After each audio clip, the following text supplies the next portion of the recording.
ഒരു 4 മാസം കഴിഞ്ഞാൽ റിട്ടയർമെൻ്റ് ആവണു. അതിന് മുന്നേ ഒരു പത്മശ്രീ ഇത്ര വലിയൊരു അവാർഡ് കിട്ടണമെന്ന് പറയുമ്പോൾ പ്രേക്ഷകരായാലും അവർക്ക് ഭയങ്കര സന്തോഷമാണ്. ഇന്ത്യൻ ടീമിന് റിട്ടയർഡ് ആയിട്ട് ആ ടൂർണമെന്റ് ടോപ്പ് സ്കോർ ആയിരുന്നുകൊണ്ട് ആരും ഇതുവരെ വന്നിട്ടില്ല. വലിയൊരു ഭാഗ്യം. നമ്മുടെ ഫീൽഡിൽ അങ്ങനെ ആർക്കും കിട്ടിയിട്ടില്ല ഇതുവരെ. പക്ഷെ എൻ്റെ ഏറ്റവും വലിയ വിഷമ ലോകത്തിൽ ഞാനൊരു IM വിജയനായിട്ട് അച്ഛന് കാണാൻ പറ്റിയില്ല. ഞാൻ ബൂട്ടിലാണ്ട് ആദ്യം സെലക്ഷൻ ഇറങ്ങിയപ്പോൾ എനിക്ക് ഫസ്റ്റ് ബൂട്ട് മേടിച്ചു തന്ന ആളാണ്. അപ്പം അതുകൊണ്ട് ഒരാളെ രക്ഷപ്പെടുത്തിയെന്ന് എനിക്ക് പറയാൻ പറ്റില്ല. ഒരു സമൂഹം തന്നെ കൂടെ നിന്നു. ആദ്യ സെവൻസ് കളിക്കുന്നത് ഞാൻ എൻ്റെ ടീമുണ്ട് നാട്ടിലെ ഫുഡ് ലൈൻ എന്ന് പറഞ്ഞ ടീമുണ്ട്. അവരൊക്കെയാണ് ആദ്യമായിട്ട് ഞാൻ ബൂട്ടില്ലാണ്ട് കളിക്കുന്നത്. ഞങ്ങൾ ബൂട്ടില്ലാണ്ട് കളിക്കുന്ന ആളാണ്. ഓഡിയൻസ് പ്രേക്ഷകർ പൊക്കി എടുത്തുകൊണ്ട് ഒരു മുഹൂർത്തം എവിടെയാണ്? അതൊക്കെ ആരും ഓർമ്മിക്കാൻ പോയി. അന്നാണ് ഞാൻ കാശ്മീരിൻ്റെ എതിര് പാപ്പച്ച ഒരു നല്ലൊരു ക്രോസിൽ ഹെഡ് ചെയ്ത് ഗോളടി. അപ്പോഴാണ് അങ്ങനെ വിജയൻ എന്ന് പറഞ്ഞത്. പിന്നെ പേരിലുള്ള IM എന്നുള്ളത് വന്നത്. IM വിജയൻ എന്ന് പറഞ്ഞൊരു വ്യക്തി പൊട്ടിക്കറിഞ്ഞ ഒരു മുഹൂർത്തം ഏതായിരുന്നു ഓർമ്മ? Ultra modern kitchen devices. ഒരു കിച്ചണിൽ വേണ്ട എല്ലാ ലേറ്റസ്റ്റ് ബ്രാൻഡുകളും ഇവിടെയുണ്ട്. ലോകോത്തര ബ്രാൻഡുകൾ, original products, wide range. MyG future. നമസ്കാരം. എനിക്ക് ഏറ്റവും ഇഷ്ടപ്പെട്ട ഒരാൾ, മലയാളികൾക്കെന്നും പ്രിയപ്പെട്ടവർ, ഇല്ലായ്മയിൽ നിന്നും വളർന്ന് ശൂന്യതയിൽ നിന്നും ഗോളുകൾ സൃഷ്ടിച്ച നമ്മുടെ കറുത്ത മുത്ത്, ഇന്ത്യയുടെ അഭിമാനം, മലയാളികളുടെ സ്വന്തം അഹങ്കാരം, വിജയേട്ടൻ. നമസ്കാരം ബ്രോ. പൊളിക്കല്ലോ നമ്മള്. നമുക്ക് പിന്നെ അങ്ങനെ പരിചയപ്പെടുത്തുന്ന കാര്യമില്ല. ഒന്നുമില്ല, കൊല്ലങ്ങളായിട്ട് ഫോർമാലിറ്റി നമുക്ക് രണ്ടുപേരുടെ ഒന്നുമില്ല.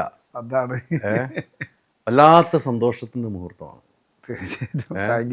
Thank you. ഒത്തിരി അവാർഡുകൾ കിട്ടിയിട്ടുണ്ട്. പക്ഷെ ഇന്ത്യയുടെ നെറുകയിലേക്ക് എത്തിക്കി പത്മശ്രീ എന്ന് പറയുന്ന പുരസ്കാരം വളരെ ചുരുക്കം ആളുകൾക്ക് കിട്ടുന്ന ഒരു സംരംഭം. അവിടെയാണ് വിജയേട്ടൻ എത്തിയിരിക്കുന്നത്. എന്താണ് ഈ സമയം ഇന്ത്യൻ പ്രേക്ഷകരോട് പറയാനുള്ളത്? ഇല്ല ബ്രോ, ഭയങ്കര സന്തോഷമുണ്ട്. കാരണം കുറേ ബുദ്ധിമുട്ടി കുറേ അപ്ലൈ ചെയ്ത് കുറേ കൊല്ലം അപ്ലൈ ചെയ്തിട്ടുണ്ട് കിട്ടാൻ വേണ്ടിയിട്ട്. അപ്പോൾ ലാസ്റ്റിൽ കിട്ടി. വലിയൊരു അനുഗ്രഹമാണ്. അങ്ങനെ എല്ലാ അവാർഡും ഒരുവിധ അവാർഡ്, അർജുന അവാർഡ് ആയാലും അങ്ങനെ തന്നെയാണ്, അറിയാലോ. പിന്നെ പറയേണ്ട കാര്യമില്ല. പക്ഷെ ഇതെന്ന് പറഞ്ഞാൽ ഏറ്റവും വലിയ ഇന്ത്യയിലെ ഏറ്റവും വലിയൊരു നല്ലൊരു അവാർഡാണ് നമ്മളെ സംബന്ധിച്ച്. പത്മശ്രീ എന്ന് പറഞ്ഞാൽ എപ്പോഴും നമ്മൾ ഏതെങ്കിലും ഫംഗ്ഷൻ പോകുമ്പോൾ മമ്മൂക്ക, മോഹൻലാൽ, പത്മശ്രീ മമ്മൂക്ക തരുന്നു എന്ന് പറഞ്ഞാൽ നമുക്ക് ഭയങ്കര ഒരു ആവേശമാണ്. കണ്ടു കഴിഞ്ഞാൽ തന്നെ ആവേശമാണ്. രണ്ടുപേരെ മോഹൻലാലിനെ കണ്ടാലും വലിയൊരു ആവേശമാണ്. അപ്പം അതേപോലെ അതിൻ്റെ മുന്നിൽ ഒരു പത്മശ്രീ വിജയൻ ചേർക്കാൻ പറ്റി തന്നെ വലിയൊരു ഭാഗ്യമായിട്ടാണ് കാണുന്നത്. പക്ഷെ എൻ്റെ ഒരു ഓൾ ഇന്ത്യ ഫുട്ബോൾ ഫെഡറേഷനിൽ ശാന്ത മാഡം ഉണ്ട്. ആ മാഡം കുറേ കൊല്ലമായിട്ട് മാഡം അവിടെ നിന്ന് അപ്ലൈ ചെയ്യുന്നത്, അതിന് അവിടെ നിന്ന് ഇങ്ങോട്ട് അപ്ലൈ ചെയ്യുന്നത്. അപ്പോൾ മാഡം ലാസ്റ്റ് ചെയ്ത് കിട്ടുന്നൊരു ചെറിയ പ്രതീക്ഷ ഉണ്ടായിരുന്നു. അപ്പോൾ അത് കഴിഞ്ഞപ്പോൾ മാഡം പറഞ്ഞു, വിജയൻ നമ്മളിത് എന്ന് കിട്ടുന്നു അന്ന് വരെ നമ്മൾ അപ്ലൈ ചെയ്തുകൊണ്ടിരിക്കുക. ആ ഒരു കോൺഫിഡൻസ് ആണ് മാഡം തന്ന ഒരു കോൺഫിഡൻസ് ആണ് ഞാൻ എല്ലാ കൊല്ലം അപ്ലൈ ചെയ്തത്. കറക്റ്റ് അപ്ലൈ ചെയ്യുന്ന ടൈം എന്നെ വിളിക്കും, വിജയൻ നമുക്ക് ആ CV അപ്ലൈ കൊടുത്തായോ സബ്മിറ്റ്. കാരണം ഓൾ ഇന്ത്യ ഫുട്ബോൾ ഫെഡറേഷനെ റെക്കമെൻഡ് ചെയ്യണ്ടല്ലോ. ആ മാഡമാണ് എല്ലാ കൊല്ലം അപ്ലൈ ചെയ്യുന്നത്. അപ്പോൾ ഓൾ ഇന്ത്യ ഫുട്ബോൾ ഫെഡറേഷനാണല്ലോ മറ്റേ ഇവിടേക്ക് കൊടുക്കുക, സായിൽ മറ്റേ സെൻട്രൽ ഗവൺമെൻറ്റിന് കൊടുക്കുക. എല്ലാ കൊല്ലം കൊടുക്കുക. അത് എൻ്റെ ഏറ്റവും വലിയൊരു ഇത് കിട്ടിയതിൻ്റെ ഒരു 3/4 ക്രെഡിറ്റ് മാഡത്തിനാണ്. കാരണം ഞാൻ അറിയാണ്ട് തന്നെ അപ്ലൈ ചെയ്യാറുണ്ട്. അങ്ങനെ 2-3 കൊല്ലം ചെയ്തിട്ടുണ്ട്. പിന്നെ വലിയൊരു ഭാഗ്യം. എനിക്ക് ഇതിനെ ഏറ്റവും വലിയ ഏറ്റവും വലിയ സന്തോഷം എന്ന് പറയുക, ഞാൻ റിട്ടയർഡ് ചെയ്യാൻ പോവാണ് 4 മാസം കഴിഞ്ഞ്.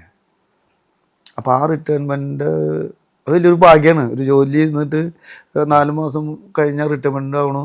അതിന് മുന്നേ ഒരു പത്മശ്രീ ഇത്ര വലിയൊരു അവാർഡ് കിട്ടണമെന്ന് പറയുമ്പോൾ എന്നെ സംബന്ധിച്ചും എൻ്റെ വീട്ടുകാരായാലും എൻ്റെ കൊളീഗ്സായിരുന്ന എൻ്റെ അത്ര ആരാധിക്കണ എന്നെ ഈ നിലയ്ക്ക് എത്തിച്ച എൻ്റെ പ്രേക്ഷകരായാലും അവർക്ക് ഭയങ്കര സന്തോഷമാണ് അല്ലേ. പിന്നെ അത് എനിക്ക് തോന്നുന്നു ഇപ്പോൾ കിട്ടിയ നല്ല കാര്യമാണെന്നുണ്ട്. കാരണം ഈ റിട്ടയർമെൻറ്റും ഇതും ആർക്കും കിട്ടണ ഒരു ഭാഗ്യമല്ല, അത് എല്ലാവർക്കും കിട്ടണമെന്നില്ല. അതേപോലെ തന്നെ ഞാൻ പന്ത് കളിയിൽ നിന്ന് റിട്ടയർഡ് ചെയ്യുമ്പോഴും ഞാൻ മറ്റേ ഇതിൽ നിന്നാണ് റിട്ടയർഡ് ചെയ്തത്. ആഫ്രിക്കൻ ഗെയിംസ് അറിയാമല്ലോ, അതിൽ നിന്ന് റിട്ടയർഡ് ചെയ്യുമ്പോൾ ഞാൻ ടോപ്പ് സ്കോററാണ്. അപ്പം എല്ലാവരും ചോദിച്ചിട്ടുണ്ട്, ജോപ്പോൾ വരെ ചോദിച്ചിട്ടുണ്ട്, എന്തിനാ നീ കളി നിർത്തണേ, നീ ടൂർണമെൻറ്റ് ടോപ്പ് സ്കോററാണ്. ഞാൻ പറഞ്ഞു കുഴപ്പമില്ല, ഞാൻ പറഞ്ഞില്ലേ ഇങ്ങനെ പറഞ്ഞ് ഞാൻ റിട്ടയർഡ് ചെയ്യുന്ന ലാസ്റ്റ് ടൂർണമെൻറ്റാണ്. പക്ഷെ ആ ടൂർണമെൻറ്റ് റിട്ടയർഡ് ചെയ്യുമ്പോൾ ഞാൻ ടോപ്പ് സ്കോറാണ്. അങ്ങനെ ആർക്കും കിട്ടിയിട്ടില്ല ഇതുവരെ. ഇന്ത്യൻ ടീമിന് റിട്ടയർഡ് ആയിട്ട് ആ ടൂർണമെൻറ്റ് ടോപ്പ് സ്കോർ ആയിരുന്നു കൊണ്ട് ആരും ഇതുവരെ വന്നിട്ടില്ല. അത് വലിയൊരു ഭാഗ്യം. ഇതേപോലെ എനിക്ക് പത്മശ്രീ കിട്ടണു, ഞാൻ റിട്ടയർഡ് ആവണം, പിന്നെ ഒരു ഗവൺമെൻറ് ജോലിക്കാർക്ക് അങ്ങനെ കിട്ടുമെന്ന് എനിക്ക് അറിയില്ല കേട്ടോ. ചിലപ്പോൾ കിട്ടിയിട്ടുള്ളവരുണ്ടാവും. അതെ അതെ. പക്ഷെ നമ്മുടെ ഫീൽഡിൽ അങ്ങനെ ആർക്കും കിട്ടിയിട്ടില്ല ഇതുവരെ. വലിയൊരു ഭാഗ്യം എന്നെ സംബന്ധിച്ച്. ഉറപ്പാണ്. ആ ഭാഗ്യം എന്നും വിജയേട്ടൻ്റെ കൂടെ നിൽക്കാറുണ്ട്. ആ ഭാഗ്യത്തിൻ്റെ ഒരു ഭാഗ്യം കൂടിയാണിത്. എനിക്ക് നമുക്കൊന്ന് പുറകോട്ട് ഒന്ന് തിരിഞ്ഞു നോക്കി പോകണം. പറഞ്ഞ പോലെ 5ാം ക്ലാസ്സിൽ 5 പ്രാവശ്യം, തീർച്ചയായിട്ടും ഞാൻ നേരത്തെ പറഞ്ഞ പോലെ തന്നെ ഇല്ലായ്മയിൽ നിന്നും വന്ന് ശൂന്യയിൽ നിന്നും ബോളുകൾ തീർത്തു. 5ാം ക്ലാസ്സിൽ 5 പ്രാവശ്യം. എനിക്ക് തോന്നുന്നത് വിജയൻ എന്ന് പറഞ്ഞാൽ IM വിജയൻ തൃശ്ശൂരിൽ ചെയ്യാത്ത ജോലികളില്ല, ഒരു ജോലികളുമില്ല. എല്ലാ ജോലിയും ചെയ്തിട്ടുണ്ട്. നമുക്ക് കോലത്ത് പാടത്തേക്ക് ഒന്ന് യാത്ര ചെയ്യാം. കോലത്തുംപാടം എന്ന് പറഞ്ഞാൽ ഞാൻ ജനിച്ചു വളർന്ന അവിടെയാണ്. എൻ്റെ തറവാട് അവിടെയാണ്. എൻ്റെ അമ്പലം എല്ലാവരുടെ തറവാട് അമ്പലം അവിടെയൊക്കെയാണ്. അവിടെ ജനിച്ചു വളർന്നത് കൊണ്ടായിരിക്കാം ഞാനൊരു പന്ത് കളിക്കാരനാണ്. കാരണം എൻ്റെ ചേട്ടന്മാരെന്ന് പറഞ്ഞ കസിൻസൊക്കെ പന്ത് കളി. പിന്നെ ആ ഒരു ഏരിയ ടൗണിലാണെങ്കിലും നമ്മുടെ ഒരു ഏരിയ, നമ്മൾ മാത്രമുള്ളൊരു ഏരിയയാണ്. നമ്മൾ കാസ്റ്റും നമ്മളെ ഒരു കോളനിയാണത്. അവിടെ പന്ത് കളിക്കാൻ അറിയുള്ളൂ എല്ലാവർക്കും, തുണിപന്തൊക്കെ കളിക്കുന്നു. അപ്പോൾ അത് കണ്ട് വളർന്നിട്ടുള്ള ആളായ കാരണമാണ് തന്നെയാണ് ആ ചെറുപ്പത്തിൽ ആ ഒരു കളിക്കുന്ന കണ്ടിട്ട്, ചേട്ടന്മാർ കളിക്കുന്ന കണ്ടിട്ട് അവരുടെ കൂടെ തുണിപന്ത് കളിക്കാറുണ്ട്. അപ്പോൾ അതുകൊണ്ട് തന്നെയാണ് ഞാനൊരു അവിടെ ജനിച്ചുകൊണ്ട്, തീർച്ചയായിട്ടും ഞാൻ കോലത്തുംപാടത്ത് ജനിച്ചുകൊണ്ട് ഞാൻ പറയും എപ്പോഴും ഒരു ഫുട്ബോൾ പ്ലെയർ ആവാൻ പറ്റിയത്. പിന്നെ ജോലി എന്ന് പറഞ്ഞിട്ടുണ്ടെങ്കിൽ ആ സമയത്ത് പറഞ്ഞ പോലെ ചെയ്യാത്ത ജോലികളൊന്നും, എൻ്റെ ഏജിലുള്ള ഗ്രൂപ്പ് പിള്ളേരുണ്ട്. അപ്പോൾ നമ്മളിവിടെ എന്താ പറയുക, ഈ കോഴീനെ നന്നാക്കാൻ പോയിൻ്റ് ശോഭേച്ചി എന്ന് പറഞ്ഞത് ഇവിടെ ഒരു അവരുടെ കോഴി ബിസിനസ്. അപ്പോൾ കോഴീനെ നന്നാക്കാൻ പോയിൻ്റ്, പിന്നെ അതേപോലെ പന്തലൂണിക്ക് പോയിൻ്റ്, റോട്ടിൽ മറ്റേ അളങ്കത്ത് കുത്തിയിട്ട് കുറേ ജോലി ചെയ്തിട്ടുണ്ട് ആ സമയത്തൊക്കെ. അതുകൊണ്ട് ഫിഷാറിനെ ഒഴിച്ച് ബാക്കിയെല്ലാം ചെയ്തു. അത് ചെയ്തില്ല ബാക്കിണ്ട്. അല്ല, അത് ചെയ്യേണ്ട കാര്യം നമ്മളെ അധ്വാനിക്കാൻ കഴിവുണ്ടെങ്കിൽ അത്രേ ഉള്ളൂ. പക്ഷെ അതിൻ്റെ ഇടയിൽ പന്ത് കളി എന്ന് പറഞ്ഞാൽ ആകെ പന്ത് കളിക്കാനേ അറിയുള്ളൂ. എനിക്കറിയാം പന്ത് കളിക്കാനും, പഠിപ്പ് ഒന്നുമല്ല. അതുകൊണ്ട് പന്ത് കളി കാരണം തന്നെയാണ് ഇതൊക്കെ ചെയ്തതിനൊരു ഗുണമുണ്ടായത്. പന്ത് കളിച്ചപ്പോൾ ജോലിയും കിട്ടി, എല്ലാം കിട്ടി. എനിക്ക് സ്കൂളിൽ പോകുമ്പോൾ ടീച്ചർ ചോദിക്കുമായിരുന്നു, എൻ്റെ ഒരു ടീച്ചർ ആ ടീച്ചർ ക്ലാസ്സിൽ 5 കൊല്ലം പഠിച്ചത്. പ്രഭാതി ടീച്ചർ, എല്ലാവർക്കും അറിയണം പ്രഭാതി ടീച്ചർ ഉണ്ട്. ടീച്ചർ ക്ലാസ്സിൽ 5 കൊല്ലം പഠിച്ചത്. അപ്പോൾ ആ ടീച്ചർ എന്നോട് ആദ്യം ടീച്ചറെ നട്ടേക്ക് കൊണ്ടിട്ട് ഞാൻ തക്കിട്ട് കൂടി കേട്ടോ. അതുകൊണ്ടൊക്കെ ഇപ്പോഴത്തെ പിള്ളേരിനെ അടിക്കാൻ പാടില്ല അല്ലേ? അതെ അതെ. പക്ഷെ അതിൻ്റെ ഒരു സൈഡ് എഫക്റ്റ് ഇപ്പം ഉണ്ട് തീർച്ചയായിട്ടും അല്ലേ, പിള്ളേർ ഈ ഡ്രഗ്സിന് ഇതിന്. പക്ഷേ അന്നൊക്കെ ഈ ടീച്ചറും ഞാൻ മുണ്ടെടുത്ത് പോയ സമയത്ത് അടിച്ചിട്ടുണ്ട്, തൊടൊക്കെ പൊളിച്ചിട്ടുണ്ട്. പക്ഷെ നമുക്ക് സ്നേഹത്തിന് കുറവില്ല ടീച്ചറോട്, അതേപോലെ തന്നെ സ്നേഹിക്കണമുണ്ട് നമ്മളെ, മനസ്സിലായില്ലേ? അപ്പോൾ ആ ടീച്ചർ എന്നെ അടിച്ചിട്ട് അടിച്ച്. അപ്പം എന്നോട് ചോദിച്ചു, നീ എന്ത് നേരം വൈകി വരണേ ചോദിച്ചു. 2 കൊല്ലം കഴിഞ്ഞിട്ട്, 1 കൊല്ലം ടീച്ചർ, പിന്നെ 2ാമത്തെ കൊല്ലം ആ ടീച്ചർ ക്ലാസ്സിന് തന്നെ. ഞാൻ വീട്ടിൽ ചോറൊന്നും റെഡി ആയിട്ടുണ്ടായിരുന്നില്ല ടീച്ചറെ. അപ്പോൾ അതുകൊണ്ടാന്ന് പറഞ്ഞു. അപ്പോൾ എൻ്റെ അമ്മയ്ക്ക് എന്ത് തോന്നി?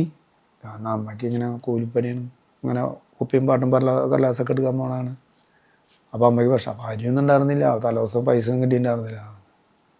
ആ ടീച്ചറിന് ഭയങ്കര സ്ട്രൈക്ക് ചെയ്ത് ടീച്ചർ. പിന്നെ എപ്പോഴും ടീച്ചർ ഉച്ചയ്ക്ക് ഭക്ഷണം കൊണ്ടുവരുമ്പോൾ ടീച്ചർ ഒരു പൊതി ചോറ് എനിക്കും കൊണ്ടുവരും, ഒരു പൊതിയും കൂടെ കൂടുതൽ കൊണ്ടുവരും ടീച്ചർ.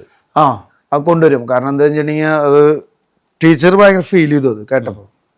ടീച്ചർ മോനും എൻ്റെ കൂടെ പഠിച്ചാണ്. ടീച്ചറിൻ്റെ മോനും കൂടെ പഠിച്ചിരുന്നു. ടീച്ചർ മോൻ രണ്ട് കൊല്ലം കഴിഞ്ഞിട്ടാണ് വന്നത്. അപ്പോൾ 2 കൊല്ലം പഠിക്കുമ്പോൾ അവൻ 5-ലുണ്ട്. അപ്പോൾ അവനൊക്കെ ജയിച്ചു പോയി കഴിയുമ്പോൾ ഞാൻ 5-ലുണ്ട്. എന്നിട്ട് ടീച്ചർ അപ്പോൾ എനിക്ക് ചോറും പൊതി കൊണ്ടുവരും. എനിക്ക് എന്നിട്ട് എന്നെ വിളിച്ച് ഇത്. പക്ഷെ അത് ഒരു നേരമല്ല കൊണ്ടുവന്ന, ഒരു നേരം. ടീച്ചർ ഞാൻ 5-ന്ന് പാസ്സായി പോണവരെ ആ വർഷം എനിക്ക് കൊണ്ടുവന്ന് തീർന്നു. അതാണ്. പിന്നെ എൻ്റെ കളി കാണാൻ വരെയായിരുന്നു. പിന്നെ മനസ്സിലായി ടീച്ചർക്ക് ഇവനെ പഠിച്ചിട്ട് വലിയ കാര്യമൊന്നുമില്ല, അവനെ ഫീൽഡ് 12. പക്ഷെ എന്നെ ലാസ്റ്റ് പീരീഡൊക്കെ കൂടുകയും ചെയ്യും സെവൻസ് കളിക്കാൻ വേണ്ടിയിട്ട്. നീ പൊക്കോ ഇരിക്കുന്നു പറഞ്ഞാൽ 2 പീരീഡുള്ള കൂടും. അതുകൊണ്ട് ടീച്ചർ പിന്നെ എല്ലാവർക്കും അറിയാം, പ്രഭാവതി ടീച്ചർ എന്ന് പറഞ്ഞാൽ അത്രയും ഹെൽപ്പ് ചെയ്തിട്ടുള്ളത്. എനിക്ക് സ്കൂളിൽ നിന്ന് ഭയങ്കരമായിട്ട് ഹെൽപ്പ്, സ്കൂളിൽ നിന്ന് തന്നെ എല്ലാവരും ഭയങ്കരമായിട്ട് ഹെൽപ്പ് ചെയ്തായിരുന്നു തന്നെ. ഇപ്പോൾ റൂറൽ സ്റ്റേറ്റൊക്കെ കളിക്കാറുണ്ട് തന്നെ. അപ്പോൾ അഗർത്തലയായിരുന്നു കളിക്കാൻ പോകുമ്പോൾ. അപ്പോൾ ടീച്ചറാണ് എനിക്ക് മാഷ്മാരോടൊക്കെ പറഞ്ഞ് അവരെ നിന്ന് കാശെടുത്ത് ഡ്രസ്സും ഇതൊക്കെ. അന്ന് ആദ്യമായിട്ട് പാൻറ് ഇടണേ, പാൻറ്റൊക്കെ മേടിച്ച് തന്നായിരുന്നു. അപ്പോൾ ടീച്ചറാണ് പറഞ്ഞിട്ടൊക്കെ മേടിച്ചു തന്നെ. അപ്പോൾ വലിയൊരു സ്കൂളിൽ തന്നെ ഭയങ്കരമായിട്ട് ഹെൽപ്പ് ചെയ്തു തന്നു. പക്ഷെ ആ സ്കൂളിൽ ഞാൻ എപ്പോഴും പോകാറുണ്ട്. വിജയനായപ്പോൾ തന്നെ പോകാറുണ്ട്. അതിപ്പോൾ വരെ വീട്ടിലപ്പുറത്തെ പ്രിൻസിപ്പാളൊക്കെ ആയിട്ടും.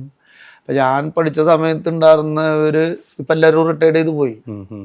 ലാസ്റ്റ് പ്രിൻസിപ്പാൾ ഉണ്ടായിരുന്നു. അപ്പോൾ ഞാൻ ഉള്ളപ്പോൾ ഉണ്ടായിരുന്ന ആളും ഇപ്പം റിട്ടയർഡ് ചെയ്തു. ഇപ്പം ആരും ഇല്ല അവിടെ. എന്നാലും പക്ഷെ ഇപ്പോഴുള്ള പ്രിൻസിപ്പാളും ഒക്കെ ആയിട്ട് നല്ല കമ്പനിയാണ്, വിളിക്കും. ഞാൻ ചെല്ലൂർ സ്കൂളിലേക്ക് പോകാറുണ്ട്. പ്രഭാതി ടീച്ചറെ ഈ പത്മശ്രീ കിട്ടിയതിന് ശേഷം ഇല്ല, ഞാൻ ഉണ്ടായിരുന്നില്ല, ഞാൻ നിർത്തിയല്ലോ ഉണ്ടായിരുന്നില്ല. ഞാൻ പോകാൻ തരില്ല, ടീച്ചറെ അടുത്ത് പോകാൻ വിളിച്ചിട്ടുണ്ടായിരുന്നു. കൺഗ്രാജ് മോനെ എന്നൊക്കെ കണ്ട് വിളിച്ചിട്ടുണ്ടായിരുന്നു. അങ്ങനത്തെ ടീച്ചർമാരാ. ഞാനിപ്പോൾ ഇവിടെ കോഴിക്കോടാണ്. അന്നത്തെ ആ പൊതിച്ചോറിന് വലിയ വാല്യൂ ആയിരുന്നു. പിന്നെ തീർച്ചയായിട്ടും അല്ലേ, ആ ഒരു നേരം ഭക്ഷണം അത് ടീച്ചർ കഴിക്കണ ചോറ് തന്നെയാണ്, ആ കറിയും തന്നെയാണ് എനിക്കും കൊണ്ടല്ലേ വീട്ടിലുണ്ടാക്കിയത്. ഇപ്പോൾ ചിലപ്പോൾ നമുക്ക് അതിനേക്കാളും 10 മടങ്ങുള്ള ഭക്ഷണം മേടിച്ച ശേഷം ആ ടേസ്റ്റ് ഈ വർഷത്തിൽ ഉണ്ടാവില്ല. അതൊരു സ്നേഹത്തിൻ്റെ ഒരു ഭക്ഷണമാണ് അല്ലേ. അതിപ്പോൾ ഇപ്പം നമുക്ക് എന്തുവാണ് കഴിക്കാനുള്ള കപ്പാസിറ്റി, അല്ലെങ്കിൽ നമ്മുടെ ഫ്രണ്ട്സ് ഉണ്ട് പറഞ്ഞാൽ എനിക്കിപ്പോൾ ഇത് വേണമെന്ന് പറഞ്ഞാൽ പക്ഷേ ആ സമയത്ത് ആ ചോറിനുണ്ട് ആ സ്വാദ് ഇപ്പോൾ ഒരു വർഷത്തിന് ഞാൻ കണ്ടിട്ടില്ല. നമുക്ക് ഏത് ഫുഡ് വേണമെങ്കിൽ കഴിക്കാനുള്ള ഒരു കപ്പാസിറ്റി ഉണ്ട് ഇപ്പോൾ. പല എനിക്കല്ലെങ്കിലും എൻ്റെ ഫ്രണ്ട്സിനോട് ഉള്ള ആൾക്കാരോട് പറഞ്ഞാലും മേടിച്ചാറുള്ള കപ്പാസിറ്റി ഇല്ല ബ്രോ. പിന്നെ ആൾക്കാർ അറിഞ്ഞാറില്ലേ. പക്ഷെ ആ ടീച്ചർ പ്രഭാവിച്ചത് ഒരു നന്മമരമാണ്. അതെല്ലാവർക്കും ചിലപ്പോൾ അങ്ങനെ കിട്ടിയോളൊന്നുമില്ല. പക്ഷെ എൻ്റെ ഭാഗ്യം എനിക്ക് കിട്ടി. വലിയൊരു അഭിമാനം. God is great. അച്ഛൻ്റെ മരണം വല്ലാതെ വേദനിപ്പിച്ചു. തീർച്ചയായിട്ടും. അമ്മ ഒറ്റപ്പെട്ടു. 2 മക്കളെയും കൊണ്ട് അമ്മയുടെ ഒരു യാത്ര അല്ലേ, തൃശ്ശൂർ പട്ടണത്തിലുള്ള അലഞ്ഞു തിരിഞ്ഞുള്ള യാത്ര, പട്ടാളം മാർക്കറ്റിൽ കൊണ്ട് വിറ്റിട്ട് വരുമ്പോൾ രാത്രിയാവും. തീർച്ചയായിട്ടും അറിയാല്ലേ. തീർച്ചയായിട്ടും അതൊരു പട്ടാളം മാർക്കറ്റിൽ ആർക്കും അങ്ങനെ അറിയാത്തൊരു സംഭവമാണല്ലോ. ഞാനങ്ങനെ പറയാനൊന്നും നിന്നിട്ടില്ല എവിടെ പോണേ അങ്ങനെ. ഇല്ല, അതെന്താ വെച്ചാൽ കാലത്തൊരു 10-11 മണിക്ക് അമ്മ പോവും. അതിന് അച്ഛന് ഫുട്ബോൾ ഭയങ്കര ഇൻട്രസ്റ്റ് ആയിരുന്നു. അപ്പോൾ ഈ 3 ഇയറിൻ്റെ ക്യാമ്പിൽ ജോസ് പറമ്പൻ, ഞാൻ പറഞ്ഞിട്ടുണ്ട്, ജോസ് പറമ്പൻ എന്ന ആളാണ് എന്നെ കൊണ്ടാക്കിയത്. ഫുട്ബോൾ കൊണ്ടാക്കും ഈ 3 ഇയറിൻ്റെ ക്യാമ്പിൽ സ്പോർട്സ് സൗണ്ട്സ് പ്രൊഡക്റ്റാണ് ഞാൻ കൊണ്ടാക്കിയത്. അപ്പോൾ അവിടെ ഞാൻ തുണിപന്ത് കളിക്കുന്ന കണ്ടിട്ട് അയാൾ കളി കണ്ടിട്ട് കൊണ്ടുപോയതാണ്. അപ്പോൾ എൻ്റെ അടുത്ത് ബൂട്ടും ഇതൊന്നുമില്ല സെലക്ഷൻ ഇറങ്ങുമ്പോൾ. അപ്പോൾ പക്ഷെ അന്ന് പേപ്പറിലൊക്കെ വരുമായിരുന്നു ഇങ്ങനെ സ്പോർട്സ് കൗൺസിലിൻ്റെ ക്യാമ്പ് തുടങ്ങുന്നുണ്ട്. പക്ഷെ നമ്മുടെ വീട്ടിൽ പേപ്പർ വരുത്തലൊന്നും ഇല്ലല്ലോ. അപ്പോൾ അതുകൊണ്ട് പറമ്പനെ അറിയാം, ജോസേട്ടനെ അറിയാം. ജോസേട്ടൻ എന്നെ ക്യാമ്പിൽ ഉണ്ടാക്കി. അപ്പോൾ അച്ഛനാണ് എന്നാൽ പിന്നെ സെലക്ഷൻ കിട്ടിയപ്പോൾ ചേർത്താൻ കൊണ്ടുപോയത്. അച്ഛൻ എന്നിട്ട് ചാക്കോൾ ട്രോഫി നടക്കുമ്പോഴും കളി കാണാൻ കൊണ്ടുപോകും. അച്ഛന് ഭയങ്കര ഇൻട്രസ്റ്റ് ആയിരുന്നു ഫുട്ബോള്, ഭയങ്കര ഇൻട്രസ്റ്റ് കാണാനും. പക്ഷെ എനിക്ക് എൻ്റെ വിഷമം എന്ന് പറഞ്ഞാൽ അമ്മ ബുദ്ധിമുട്ടിയില്ല എന്നേ പറഞ്ഞു. പക്ഷെ എൻ്റെ ഏറ്റവും വലിയ വിഷമം ലോകത്തിൽ ഞാനൊരു IM വിജയനായിട്ട് അച്ഛന് കാണാൻ പറ്റിയില്ല. അതൊരു വലിയ, ഇനിയിപ്പോൾ എന്തെന്നായാലും എന്തൊക്കെ കിട്ടിയാലും ആ ഒരു ഫീലിങ്സിൻ്റെ അടുത്ത് ഒരു രക്ഷയില്ല. ഒന്നും നടക്കാൻ പോണ അല്ല ഇനി. അപ്പോൾ അതൊരു വലിയൊരു ഫീലിങ്സാണ്. ഞാനൊരു IM വിജയനായിട്ട്, ഒരു IM വിജയൻ എന്ന് പറഞ്ഞാൽ ഒരു IM വിജയൻ ഒരു ഫുട്ബോൾ പ്ലെയറായി അല്ലെ അത്യാവശ്യം കുറച്ച് ഇന്ത്യക്ക് കളിച്ചു എന്ന് പറയുമ്പോൾ കേൾക്കാനോ കാണാനുള്ളൊരു, എൻ്റെ ഒരു കളി കാണാനുള്ള നല്ലൊരു കളി കാണാനുള്ളൊരു അവസരം അച്ഛന് കിട്ടിയിട്ടില്ല. അപ്പോൾ അതിന് മുന്നേ മരിച്ചു. അത് കഴിഞ്ഞപ്പോഴാണ് അമ്മ ഈ പറഞ്ഞ മാതിരി ഞങ്ങൾ രണ്ടുപേരെയും നോക്കേണ്ട കടമ കംപ്ലീറ്റ് അമ്മരായില്ലായി. അപ്പം അമ്മ പട്ടാളം അറിയാലേ, ഉപ്പിയും പാട്ടയും കടലാസൊക്കെ എടുത്ത് മേടിച്ച് നേരെ പട്ടാളത്തിൽ കൊടുത്ത് തിരിച്ചു വരുമ്പോൾ രാത്രി 8-9 മണിയാവും. അപ്പം ഞാൻ ആ സമയത്ത് സ്കൂൾ വിട്ടിട്ട് CMS സ്കൂൾ വിട്ടിട്ട് ഇങ്ങനെ നടന്ന് ഇവിടെ തൃശ്ശൂർ ക്യാമ്പിന് വരുമ്പോൾ അപ്പം അമ്മ ഇവിടെ ഇരിക്കുന്നുണ്ടാവും. അത് സീൻ തന്നെയാണ് കാണേണ്ട. വേർത്ത് കുളിച്ച് അവര് അമ്മയുടെ ഇരിപ്പൊക്കെ കാണാം. അവര് അമ്മയൊക്കെ ഉണ്ടാവും. അവര് 2-3 പേരായിട്ട് തന്നെ പോവാ. കള്ളിമുണ്ടും പിന്നെ മെയിനായിട്ട് ഒരു ബ്ലൗസ് മാത്രമല്ലേ ഇട്ടുള്ളൂ, ഒരു തോർത്ത് കൊണ്ട് തന്നെ അവർ വേർത്ത് കുളിച്ച് വലിയ 2 ചാക്ക് ഇങ്ങനെ വെച്ച്. അപ്പോൾ ഞാൻ അവിടെ നടന്ന് വരുമ്പോൾ അമ്മ ആണെന്ന്. അപ്പോൾ ഞാൻ ഒരു 10 വയസ്സ് പറയുമ്പോൾ 10 വയസ്സ് കിട്ടണമെന്ന് കഴിഞ്ഞാൽ ഞാൻ അവിടുന്ന് ഒരു കപ്പലിൻ്റെ മിഠായി മേടിച്ച് തിന്ന് കഴിഞ്ഞാൽ വീട് വരെ എത്തും. അന്ന് അത്ര പൈസ ഒന്നുമില്ല. കപ്പലിൻ്റെ മിഠായിക്കൊക്കെ 10 വയസ്സ് കൊടുത്താൽ 2 പിന്നെ ഭയങ്കര പൈസയാണ്. അപ്പോൾ അത് തിന്ന് നീ ഇപ്പോൾ കൂടെ എന്നിട്ട് ആ 10 വയസ്സ് നിന്ന് ഞാൻ മിഠായി മേടിച്ച് ഇങ്ങനെ തിന്ന് നടന്ന് ക്യാമ്പേ പോകും. അത് കഴിഞ്ഞിട്ട് അമ്മ ഇത് കൊണ്ട് പട്ടാളം മാർക്കറ്റിൽ കൊടുത്ത് അവിടുന്ന് കഴിഞ്ഞ് ആ രാജേട്ടൻ ആളെൻ്റെ തോന്നുന്നുണ്ട് ആ ചേട്ടൻ്റെ പേര് ഒരിക്കലും മറക്കില്ല, രാജേട്ടനാന്ന് തോന്നുന്നു. ആ ചേട്ടനോട് കുറേ അടികൂടി പൈസ ചോദിച്ച് അവരങ്ങോട്ട് അവർ പക്ഷെ ഭയങ്കര ഇഷ്ടമാണ് അമ്മേനെ, അവരായിട്ട് ഭയങ്കര ഇഷ്ടമാണ്. അടിപിടി വന്നിട്ട് അമ്മ അവിടുന്ന് പിന്നെ ഇവിടെ ഈ നാരായണൻ്റെ കട എന്നിട്ട് ഇവിടെ നായക്കനാലിൻ്റെ ഒരു ഹോട്ടലുണ്ട്, അവിടെ നിന്ന് സ്ഥിരമായിട്ട് അമ്മ അവിടുന്ന്. അപ്പോൾ ഞാനും ചേട്ടനും പിന്നെ എൻ്റെ ചേച്ചിൻ്റെ അവർക്ക് 3 പേർക്കും ഭക്ഷണം മേടിച്ചുകൊണ്ട് തന്നെ പുട്ടും കടല മെയിൻ സാധനമാണല്ലോ പുട്ടും കടല. ആ സമയത്തൊക്കെ നല്ല രസം അത് മേടിച്ചോണ്ടാ. അപ്പോൾ ഒരു 9 മണി 10 മണിയാവും രാത്രി. അപ്പോൾ 9 മണി ഭക്ഷണം കഴിച്ചാണ്. അപ്പോൾ അതെ ടീച്ചർ കൊണ്ടുതന്നെ ഭക്ഷണം കഴിച്ചിട്ടുണ്ട്. അതെ പിന്നെ വൈകുന്നേരം എന്തായാലും അമ്മ കൊണ്ടെന്ന് അറിയാം. അപ്പം എന്നിട്ട് നേരത്തെ അപ്പം ഞാൻ അവിടെ നിന്നിരിക്കും. എൻ്റെ ഓമന കാഫ് എന്ന് പറഞ്ഞിട്ട് അച്ഛനൊക്കെ ജോലി ചെയ്യുന്നുണ്ടായിരുന്നു അവിടെ, മരുമട്ടനും അവിടെ അമ്മയും അവിടെ പാടത്തെ പണിക്കൊക്കെ പോകണ്ടായിരുന്ന.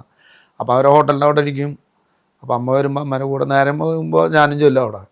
അപ്പോൾ അമ്മയുടെ കൂടെ ഇങ്ങനെ നടക്കാണ്. അവിടെ പാടമായിരുന്നു, ഇപ്പോഴാണ് ഇത്തിരി മെട്രോ സിറ്റി ഒക്കെ ആയത്. പാടം എന്നിട്ട് അവിടെ നിന്ന് വരും, ഭക്ഷണം കഴിക്കും, കിടന്നുറങ്ങും. അതാണ് അമ്മ.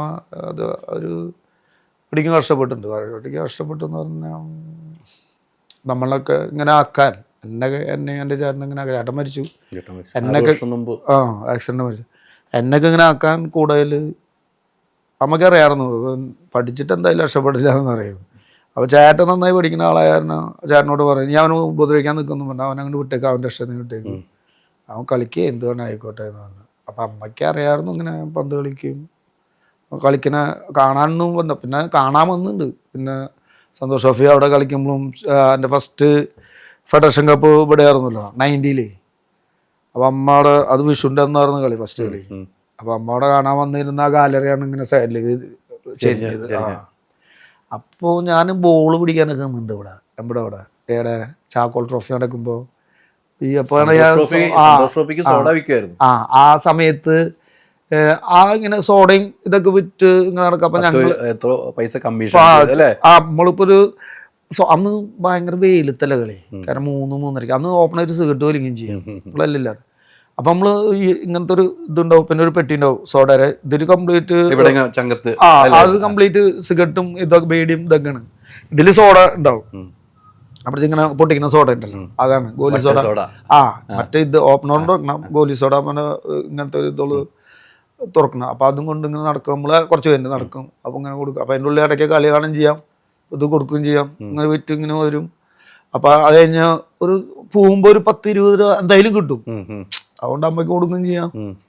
ആ സമയത്ത് കിട്ടിയ കാശ് അമ്മയ്ക്ക് കൊടുക്കണം എന്നുള്ള വലിയൊരു ആഗ്രഹമുള്ള ആളാണ് ഞാൻ. അപ്പം അമ്മ ഇങ്ങനെ ബുദ്ധിമുട്ട് ഞാൻ കറക്റ്റായിട്ട് കാണണല്ലേ, അമ്മ കയ്യിൽ കൊടുക്കും. അപ്പം അങ്ങനെ ഇതിൻ്റെ ഒപ്പം ഇങ്ങനെ നടക്കുന്നുണ്ടായിരുന്നതാണ്.